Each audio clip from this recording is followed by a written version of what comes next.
So walk us through the vision for ARC and how you think this sets apart what Sequoia is trying to do here. Thanks for having me, Emily. ARC is Sequoia's new seed stage catalyst for Outlier founders. We offer three things: $1 million investment from Sequoia, as well as 7 weeks of programming on foundational company building topics. And you're working alongside a cohort, a community of really exceptional people who are at the same stage as you. The reason we're doing this is we know it takes a lot more than just money to create a category defining company. And we know founders want company building help. And Sequoia's had the privilege of working for over 50 years with some of the best founders.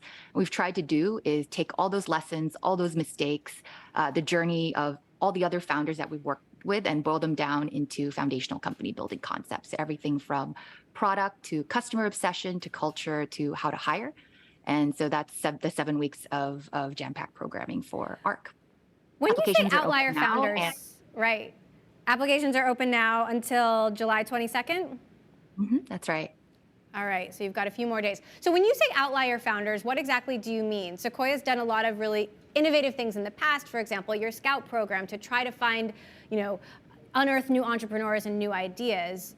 Why do you think you need to do this as well to find those outliers?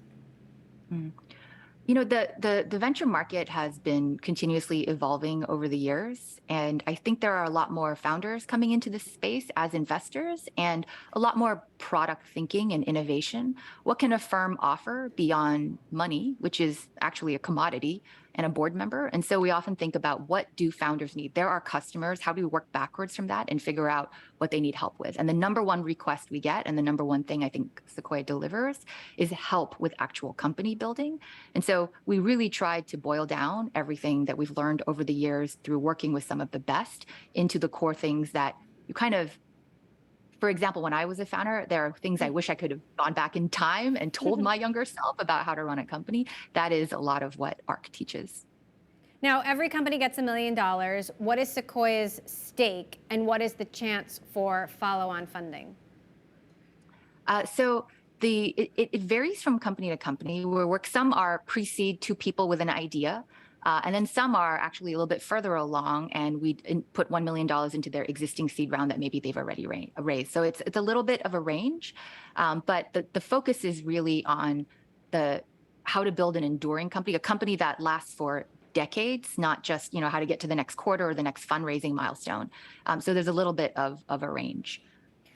So given this very tumultuous macro environment that we now find ourselves in, how is that changing what you're looking for, what you're looking to fund at the seed stage or the early stage or the growth stage? I mean, Sequoia really runs the gamut. Yeah, I would say that we've seen multiple compression and valuations come down. I don't think we've seen earnings compression yet. And really, I think consumers are feeling poorer, and that's going to trickle down into the way people spend and the behavior of buyers, both on the consumer side and the enterprise side. That said, Sequoia has been designed to outlast the cycles in the tech industry. The purpose of our firm is to look beyond those short-term fluctuations. And so we're looking for the same thing we were looking for before, which is founders that have a unique insight, who have a lot of grit to endure these ups and downs, as well as just the difficult journey of starting a company. And we're looking for large markets where you think you can build, almost like define a category from scratch, create a new one. What is Sequoia's read on the macro environment right now, and how bad this will be for tech? I don't have a crystal ball. That said, I do think that, like I said, we've just started to see multiple compression and not yet earnings compression. I really think people are. What do you mean by that? We basically, the public market has returned to historical valuations, the revenue multiples, but earnings have not. I don't think we've seen the full impact of consumers feeling, wow, gas is really expensive. My company had layoffs. I can't buy as much enterprise software. So I think that may still be coming. That's what we've been forecasting for our founders. We called an all hands recently where we gathered all of our founders and we walked them through what we were seeing in the market, as well as how to think about forecasting, financial planning, and how to lead in uncertain times. So that's what we expect. As for how founders should react, that really depends. It's on a case-by-case basis. Some founders are in a great cash position and should be leaning in very aggressively. what we see in these down cycles tends to be that hiring freezes, everyone sort of pauses and reflects, and it actually becomes easier to get a higher concentration of talent versus before you were competing with the FANG companies, with every single startup, seed stage, everyone was hiring. And now I think for the mission driven, for the people who are venturing out of jobs now, it's actually possible to get a greater concentration of talent. And then some folks are in a not so great cash position and may need to take more drastic action, but it's really case by case. And so we walk our founders through all of that. Sequoia is famous for its RIP Good Times message, which you gave to entrepreneurs in 2008, the height of the financial crisis. What's the headline of the presentation today, or what would it be today? It was called Adapting to Endure. It was about how to build those long-term enduring companies, how to outlive the cycle. The founder of Sequoia, Don Valentine, he had a license plate that said verrückt on it, which is the German word for crazy or insane.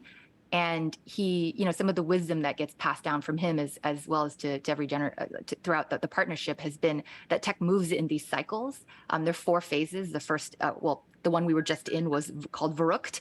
It is the hype, the excess, the high multiples, like parties, when Lambo, and then there's a correction, quite sharp correction where people tend to freeze, and then course correction, and then it slowly comes back, and then it happens all over again. That's sort of what we've been seeing play out over decades. It is compressed in certain industries like crypto. I would say the 12-year bull market becomes a 4-year bull market. But the best companies are often formed in that correction phase. It's the founders who really are mission driven. They want to start their company no matter what. They're courageous, they're brave, they have the grit to outlast it. They can get that concentration of great talent, and they have fewer competitors. So we believe at Sequoia that now is a great time to start a company, and that's why we launched ARC. Now, last year, Sequoia made a big break with tradition to do away with traditional venture capital timelines, and in some cases keep money invested longer in companies, your portfolio companies, going public. Some of these companies have had a tough time in the public markets, Airbnb, DoorDash, Robinhood. Is that strategy evolving at all, given these tumultuous chimes? And are LPs reacting at all, or asking for their money back or out sooner? So the purpose of the Sequoia Capital Fund was actually to look beyond those short-term fluctuations. It allows us to be the long-term partner, the shareholder, the long-term partner, we don't have to immediately distribute after the IPO to lock in some return for our LPs. It also actually lets us generate superior returns for our LPs. We get to capture the compounding value. Some of the best companies, Google, Cisco, Airbnb, the companies we've had the privilege of working with for a long time, we have a lot of information about how well they're doing and the real, what those founders are truly like. And so we think we're in a better position to manage some of the distributions for our LPs. And the founders really love that we are that long-term partner. So the strategy has not changed. Okay. Now I have to ask you, you're on the board of Allraise. You mentioned you're a founder yourself. There's been a lot of concerns about women backsliding in the pandemic. And I wonder if those concerns continue, if there's concern about women backsliding in a downturn. What are you seeing out there? Are you concerned, or, do you see, a bright future? Yeah, this is a deeply personal issue for me. I was a female founder. I was working on a product targeted at women, and it was very hard to fundraise. I never pitched a single woman investor. And I made the connection. I realized that the complexion of who makes funding decisions affects what problems and what customers get served in the world by the tech industry. That's part of what motivated me to move to venture and to co-found Allraise alongside 30 other amazing women in venture and female founders. I think in some ways we've moved forward. Certainly the percentage of women check writers at VC firms has gone up. I think it's moved from 9% to 14% in the last 4 years. I'm very proud that at Sequoia, over 25% of our investing team is women, which is high for our industry. There are some steps forward. However, there are also some steps back overall for women in this country. I think, the overturning of Roe v. Wade is a tragic step backwards. I think a lot is going to fall on the tech industry, on innovative founders, on employers to help move the ball forward for women. I'm very proud that Sequoia is a backer of Maven Clinic. Maven is the leading women's family health telemedicine platform. It does everything from pregnancy counseling to IVF and egg freezing on the fertility side to maternity and postpartum. I've used it through pediatrics. I asked a lot of new baby questions. I just texted them to a pediatrician. It's a wonderful service. And it does offer a wallet option that allows employers to pay for travel out of state, as well as to cover things like fertility benefits. So I think a lot is going to fall on hopefully some of the tech industry, some of the female founders. And so we just need to keep moving. I'm optimistic in the long term, but it's always, multiple steps forward, a few back, and then we continue to make progress.